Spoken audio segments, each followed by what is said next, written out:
ឥឡូវធាត់ម៉េះហើយឥឡូវមិនស្គមម៉េះតើតារៀងប៉ុណ្ណេះបានស្អាត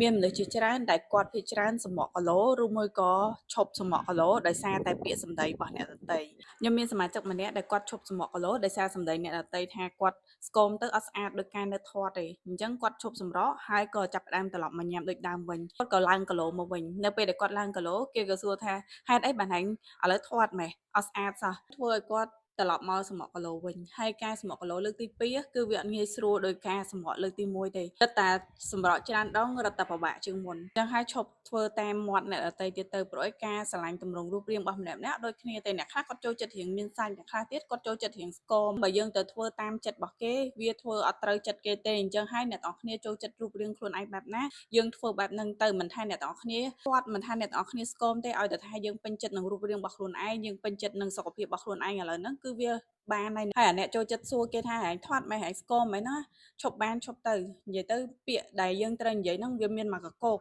ររឿងអីផ្សេងមកនិយាយសុខសប្បាយអត់អញ្ចឹងចុះរឿងផ្សេងមកកកោកចាំបាច់យកអាពាក្យហ្នឹងយកមកនិយាយពាក្យដែលអ្នកទាំងអស់គ្នានិយាយពេលខ្លះយើងអត់បានគិតអីណាប៉ុន្តែវាប៉ះពាល់អារម្មណ៍ដល់អ្នកផ្សេងអញ្ចឹងហើយយើងឈប់បានឈប់ទៅ